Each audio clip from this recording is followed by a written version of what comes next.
Kita akan membahas Pancasila sebagai sistem etika bangsa. Sebagai pendahuluan, dapat dikatakan bahwa dalam filsafat Pancasila terkandung di dalamnya suatu pemikiran-pemikiran yang bersifat kritis, mendasar, rasional, sistematis, dan komprehensif, dan sistem pemikiran ini merupakan suatu nilai. Oleh karena itu, suatu pemikiran filsafat tidak secara langsung menyajikan norma-norma yang merupakan pedoman dalam suatu tindakan atau aspek praksis, melainkan suatu nilai-nilai yang bersifat mendasar. Sebagai suatu nilai, Pancasila memberikan dasar-dasar yang bersifat fundamental dan universal bagi manusia, baik dalam hidup bermasyarakat, berbangsa, dan bernegara. Manakala nilai-nilai tersebut akan dijabarkan dalam kehidupan yang bersifat praksis atau kehidupan yang nyata dalam masyarakat, bangsa maupun negara, maka nilai-nilai tersebut kemudian dijabarkan dalam suatu norma-norma yang jelas sehingga merupakan suatu pedoman. Kemudian sila-sila Pancasila itu pada hakikatnya bukanlah merupakan suatu pedoman yang langsung bersifat normatif ataupun praktis, melainkan merupakan suatu sistem nilai-nilai etika yang merupakan sumber norma, baik meliputi norma moral maupun norma hukum, yang pada gilirannya harus dijabarkan lebih lanjut dalam norma-norma etika moral maupun norma hukum dalam kehidupan berbangsa maupun bernegara. Etika termasuk ke dalam kelompok filsafat praktis dan dibagi menjadi dua kelompok, yaitu etika umum dan etika khusus. Etika adalah kajian ilmiah terkait dengan etiket atau moralitas. Secara etimologis, etika berasal dari bahasa Yunani, ethos, yang artinya watak kesusilaan atau adat. Istilah etiket identik dengan moral, yang berasal dari bahasa Latin, mos, yang jamaknya mors, yang juga berarti adat atau cara hidup. Moral atau moralitas digunakan untuk perbuatan yang sedang dinilai, sedangkan etika digunakan untuk mengkaji sistem nilai yang ada. Dengan demikian, etika adalah suatu ilmu yang membahas tentang bagaimana dan mengapa kita harus mengikuti suatu ajaran moral tertentu, atau bagaimana kita harus mengambil sikap yang bertanggung jawab berhadapan dengan berbagai ajaran moral. Etika umum mempertanyakan prinsip-prinsip yang berlaku bagi setiap tindakan manusia, sedangkan etika khusus membahas prinsip-prinsip itu dalam hubungannya dengan berbagai aspek kehidupan manusia. Sekarang kita melihat beberapa aliran etika.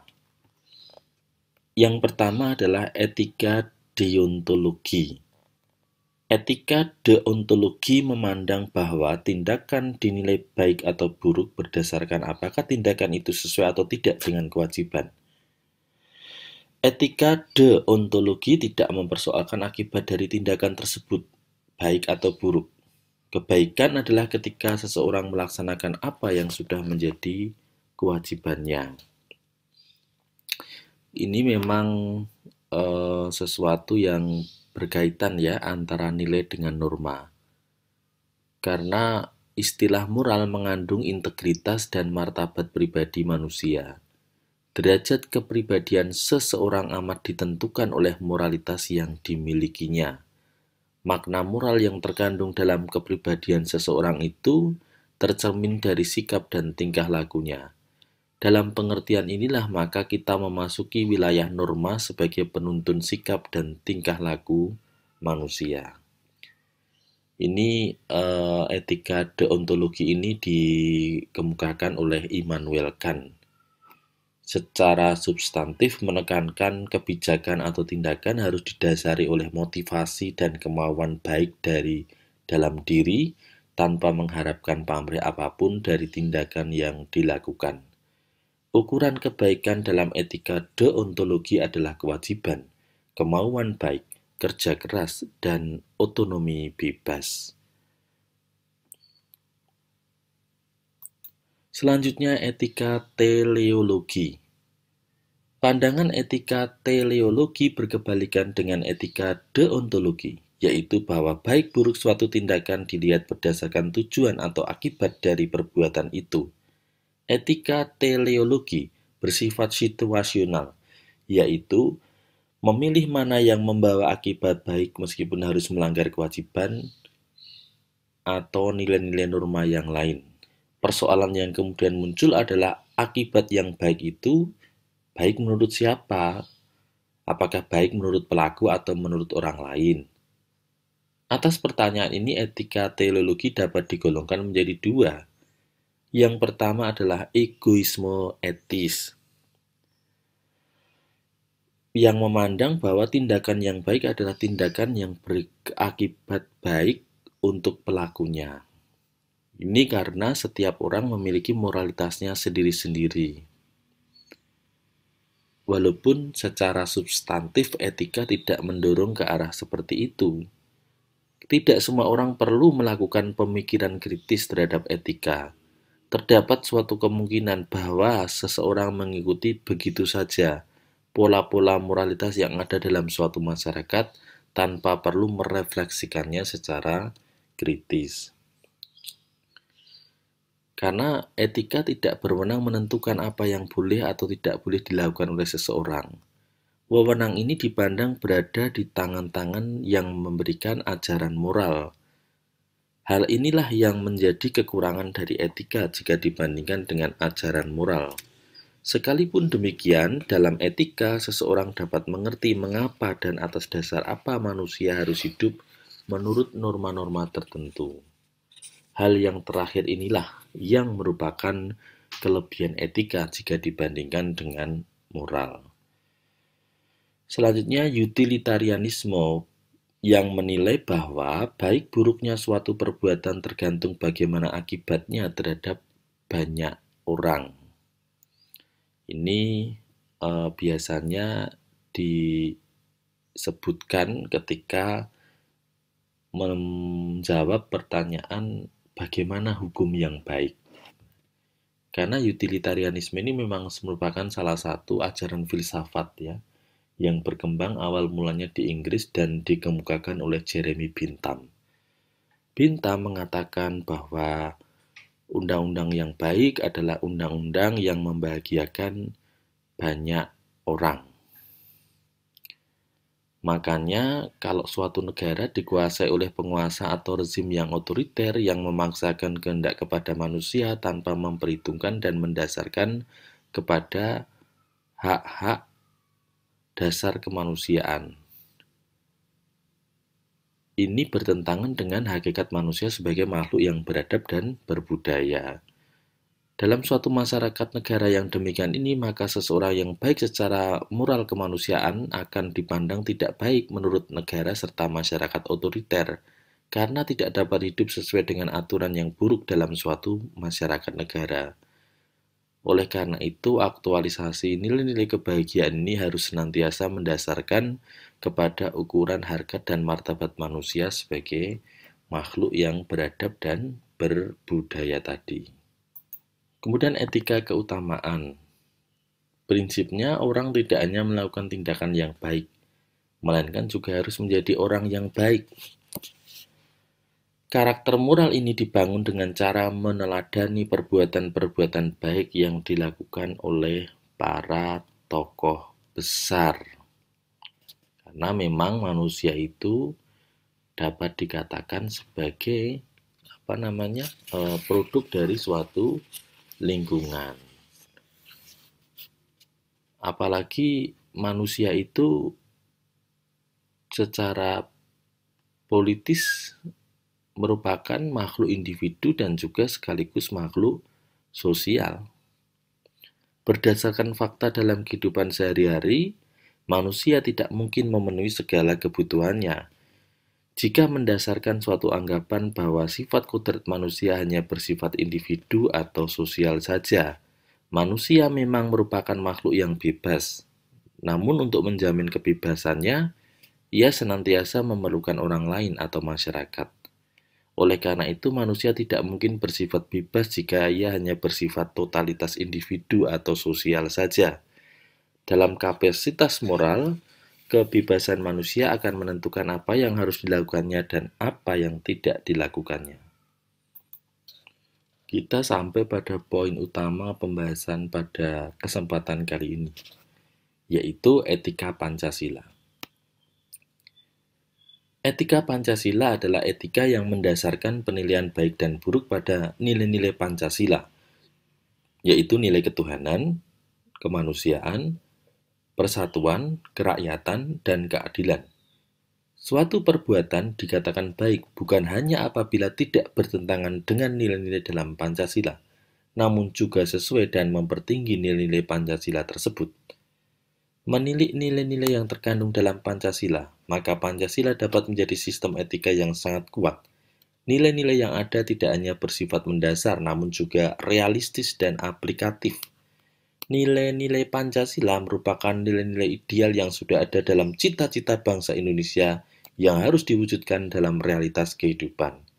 Nilai-nilai tersebut dalam istilah Notonegoro merupakan nilai yang bersifat abstrak umum dan universal, yaitu nilai yang melingkupi realitas kemanusiaan dimanapun, kapanpun, dan merupakan dasar bagi setiap tindakan dan munculnya nilai-nilai yang lain. Oleh karena itu, nilai Pancasila juga dapat diwujudkan ke dalam norma-norma moral atau etik. Norma-norma etik tersebut selanjutnya dapat digunakan sebagai pedoman atau acuan dalam bersikap dan bertingkah laku dalam kehidupan berbangsa dan bernegara. Indonesia saat ini sudah berhasil merumuskan norma-norma etik sebagai pedoman dalam bersikap dan bertingkah laku, sebagaimana tercantum dalam Ketetapan MPR Nomor 6 Tahun 2001 tentang etika kehidupan berbangsa, bernegara, dan bermasyarakat. Kemudian apa yang menjadi contoh realitas nilai dalam Pancasila? Ya, nilai ketuhanan. Itu akan menghasilkan nilai spiritualitas, ketaatan, dan toleransi. Kemudian nilai kemanusiaan itu menghasilkan nilai kesusilaan, tolong-menolong, penghargaan, penghormatan kepada sesama, kerjasama, dan sebagainya. Kemudian nilai persatuan akan menghasilkan nilai cinta tanah air, pengorbanan, dan lain-lain. Nilai kerakyatan menghasilkan nilai yang menghargai perbedaan, kesetaraan, dan lain-lain. Nilai keadilan menghasilkan nilai kepedulian, kesejajaran ekonomi, kemajuan bersama, dan lain sebagainya.